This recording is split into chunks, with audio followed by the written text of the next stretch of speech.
Binge the full week ad-free over at patreon.com/inspireddisorder. What you manifest in your mind, you can bring to reality.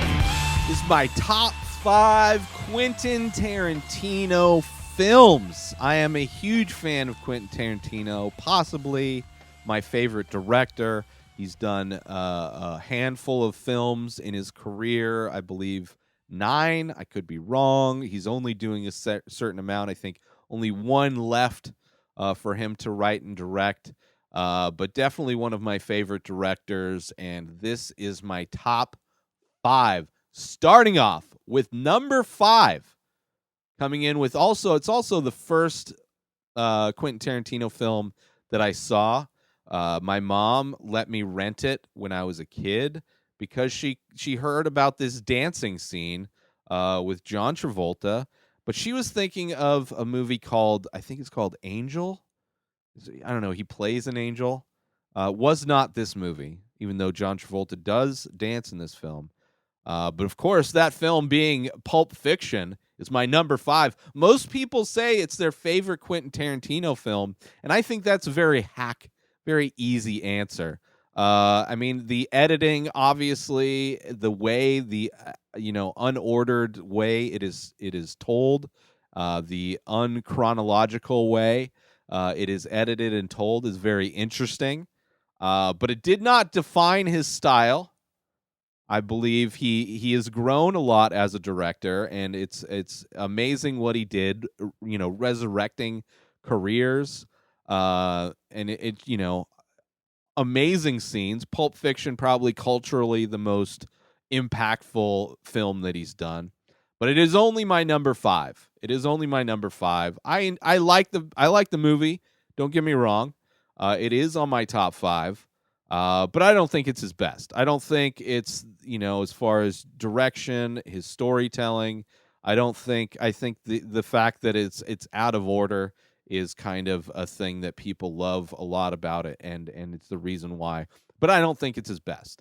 But it is his it is my top out of the movies he's done. I put it at number 5. But great performances, interesting storytelling, but it just doesn't fit. Just doesn't fit with the other ones, as far as what he's able and capable of doing. So number 4, coming in with my number 4 pick of Quentin Tarantino films, is an underrated film, and also probably the most standard filmmaking, I would say, for him. And that movie is Jackie Brown. You got a great story about a woman who's hired to, she's transporting money and drugs, working for a guy, a criminal. I mean, they're all very similar. You got the cops kind of investigating her. It's just, overall, I really love the performances. You got Robert De Niro in a kind of one of his last good roles, I would say, and it's a side character for him, but he's plays a great character. You got just great performances all around from Jackie Brown, and it's like one that kind of, because it doesn't have. It's not like, it doesn't have a crazy setting. It doesn't have like the kind of twist that Tarantino's doing now. It doesn't have the editing kind of flourishes. It's very much just a straightforward thing, but a big cast, a lot going on.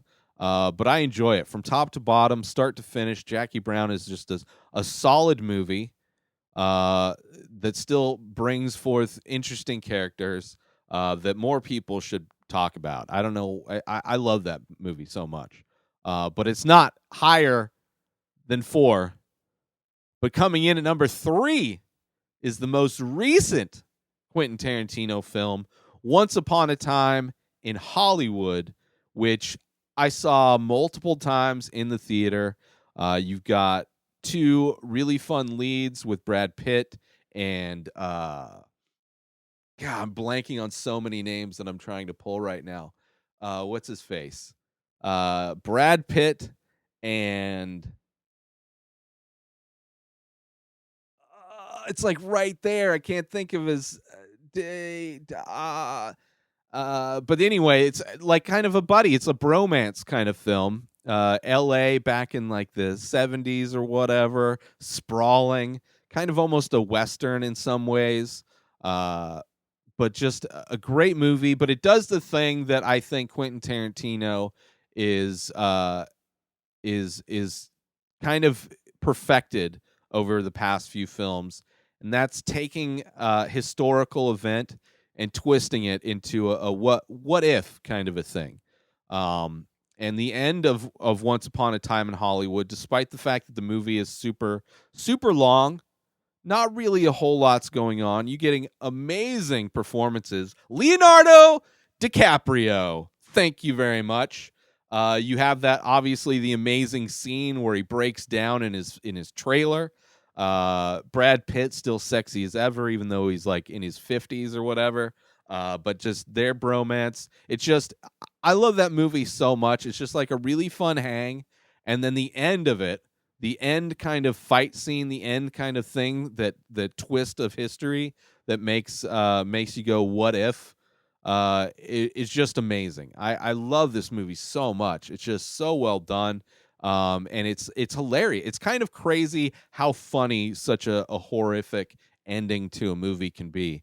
But yeah, number 3, Once Upon a Time in Hollywood. I think it's an example of Tarantino doing whatever he wants. I know a lot of people complain about, him not working with his editor who passed away, and the fact that his movies are overly long.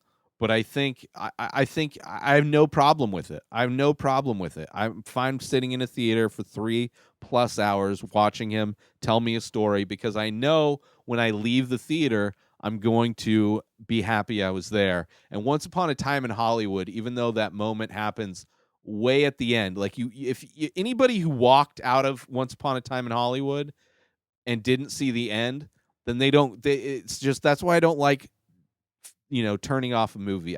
Because sometimes it can all turn around at the end and make the journey well worth it. And that's kind of one of those things that Once Upon a Time in Hollywood does. So that's coming in at my number 3. My number 2, people might be angry at me for doing this, but I have to combine 2 of his films for this number 2 pick, and that is when Quentin Tarantino decides to take on martial arts and samurais and ninjas. Kill Bill 1 and 2. I have to put them together. If I had to choose one of the 2, I don't know.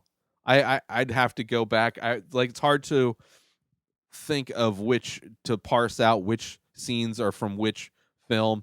But just an amazing action film.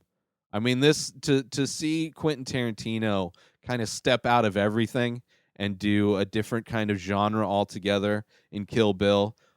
There's rumors that his last film is going to be the follow-up to Kill Bill, where one of the character's daughters comes to seek revenge against Kiddo.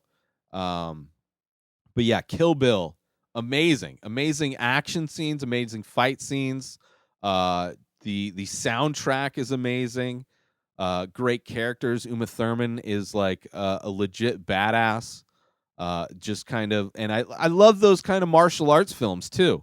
So, and he has like, he shows respect to those films in implementing a lot of the style and a lot of the camera work and a lot of the things that those films were known for in Kill Bill. And it's just amazing kind of revenge film of just badassery. So yeah, Kill Bill Volume 1 and 2. I mean, I maybe have to put just number 1, but Kill Bill 1 and 2 is easily my number 2 film from Quentin Tarantino. But my number 1 film, it was tough to order these films. It was tough. It was easy to choose the top 5, but the order was kind of difficult. But I had to settle on this number 1 film. Amazing cinematography, some of the most classic visual scenes, some of the most intense moments. It's also got his twist of like changing history. It's got so many things from Quentin Tarantino that he's evolved into and have really kind of solidified his directing style. And that movie is at my number one, Inglorious Bastards, my number one Quentin Tarantino film. And there's so many scenes in this film that are just the most intense. Great acting, great performances by all the actors in this, except for Brad Pitt's accent is a little weird, but even still, I don't mind it. I don't mind it at all. He's just like such a small bit. You have the story of this girl that escapes. That scene where the auditor, I'm blanking on his name, comes and he's like, goes to the farmhouse and everybody's hiding underneath the floors, and it's just like this like crazy long, drawn out, intense scene, just mind blowing. And then also the end where they kill Hitler. That when you first see Tarantino going, I don't care what history says. I want to end my story in a fashion that everybody's going to stand up and cheer. And it just happens in the most epic way. And I love it. It's just so well done. So much of that, it's just so well done. Just like a masterpiece. And he even says it's his masterpiece when he ends, which is, really throwing your dick on the table. But I agree. I think Inglourious Bastards, it really has the stamp of Tarantino. So many of his, there's so many, all of his films are great. It's hard to really not have any. Even the Grindhouse film, Death Proof, is amazing. Has one of the best car chase scenes. But Glorious Bastards, my number one pick for Quentin Tarantino. Let me go through the list. Number 5, Pulp Fiction. Number 4, Jackie Brown. Number 3, Once Upon a Time in Hollywood. Number 2, Kill Bill. And number 1, Inglourious Bastards. Highly recommend revisiting Quentin Tarantino films if you haven't watched them in a while. But yeah, Inglourious Bastards is probably is by far the most beautiful piece of work that he's done. And who knows? Maybe the next one will be, I'll have to do a whole new list. It'll shake everything up. Forgive me for not remembering all the names that I should have probably prepared a little bit more for, but I'm horrible at recalling names. But at least I got Leonardo DiCaprio. At least I got him. Kindle Unlimited! Are you somebody who likes to read books? Get yourself a subscription to Kindle Unlimited, starting off with your free trial when you go through my link, inspireddisorder.com/Kindle. We all know what Kindle is. It's the electronic book company where you can read unlimited books, unlimited listening, unlimited devices, unlimited stuff, unlimited potential, unlimited imagination, unlimited. Kindle Unlimited. InspiredDisorder.com/Kindle for Kindle Unlimited. Free trial of Unlimited. Kindle Unlimited. InspiredDisorder.com/Kindle Unlimited. Reading, listening, any device. Unlimited.